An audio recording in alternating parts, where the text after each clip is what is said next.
This is the internal structure of kidney. The previous video you had seen the external structure of kidney. Okay, now let us discuss the LS of kidney, longitudinal section of kidney. Okay, that you can see in the diagram. Look at the diagram, and there are two zones. Dark colored outer zone, that is called as cortex, and the interior one is medulla, that is pale interior zone, that you can see in the picture.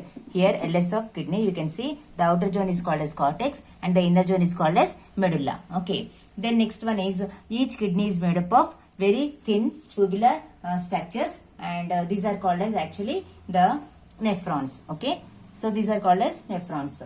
And here these nephrons are very microscopic and they are thin tubular functional units. So nephron is called as structural and functional unit of kidney because it gives the shape as well as it plays the important role, that is filtration in the kidney. Then these are 1.3 to 1.8 million in number.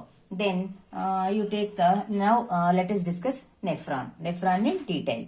Look at the board now.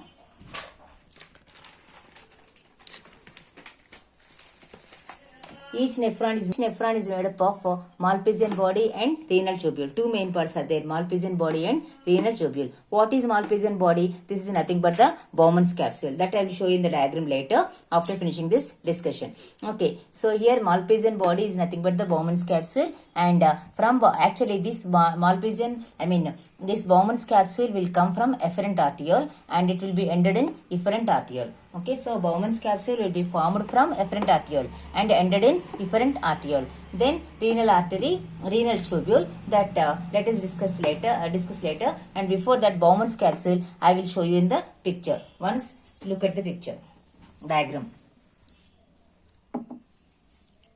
Here you can see the Bowman's capsule and then Malpighian. This is nothing but the Malpighian body, and here this Bowman's capsule gives efferent arteriole. Already I told you, and it will be started from the efferent arteriole. And what is glomerulus? Glomerulus, you can see the middle of the cup. This is cup shaped. Bowman's capsule is nothing but the cup shaped structure, and this is having some tubular structures, and these are bunch of fine blood capillaries. Okay, and this is called as glomerulus. So Bowman's capsule is having glomerulus. Glomerulus. Yes, Bowman's capsule is having glomerulus. So glomerulus is nothing but bunch of fine blood capillaries. Here you can see bunch of white blood capillaries. Okay, and this is actually the filtration unit. What is the filtration unit? Glomerulus is the filtration unit. Okay, and this glomerulus at the bottom is having single layered squamous epithelial cells. Okay, and between these cells there will be some pores, and these cells are otherwise called as podocytes, and through the podocytes the actual filtration will take place. And then next one is renal capsule. Okay, that renal capsule let us see now in the on the board. I will explain you, then again we can see in the diagram. Now renal tubule.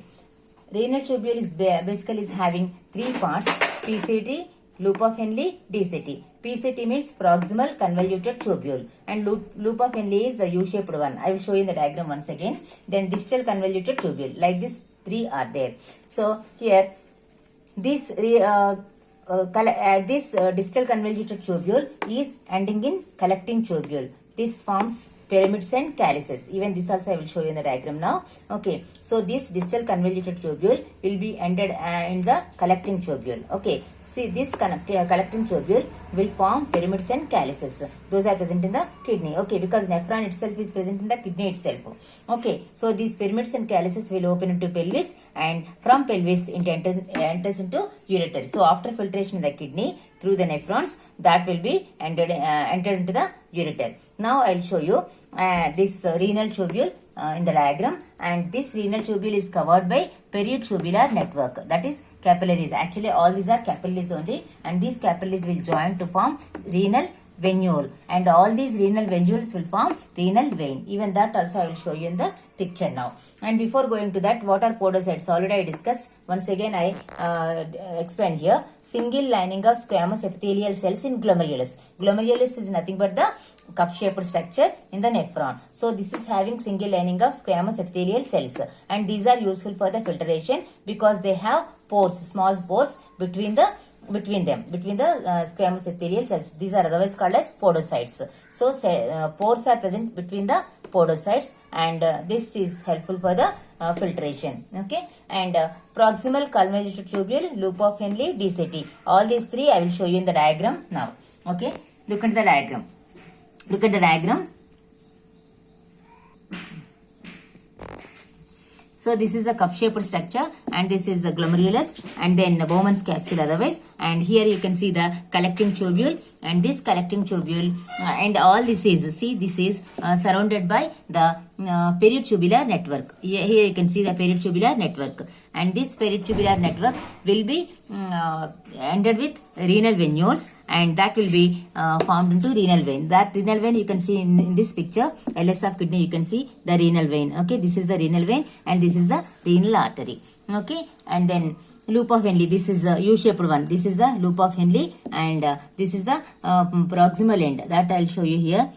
Efferent, yeah, this is the proximal one, and this is the distal one. This is efferent is the distal one. Okay, DCT end, this is proximal convoluted tubule, and this is efferent one is distal convoluted tubule. So this is ended like this, and all this will be after filtration will be collected in the collecting tubule, and this will be formed into the, here you can see the cone shaped structures in this. Okay, these cone shaped structures are called as pyramids, and in human beings 7 pyramids are there, 3, 6. Okay, so these are 7 pyramids, and these pyramids will be ended like see, like race like. Okay, so these are called as calyces. So pyramids and calyces, they develop into pyramids and calyces, and these pyramids and calyces will be opening into the pelvis, and this pelvis will be having this vein, renal vein, as well as renal artery. Okay, so like this, after filtration the urine will be collected in the collecting tubule, and from there it enters into the pelvis, and then from ureter it passes out. Okay, the urinary bladder will be there,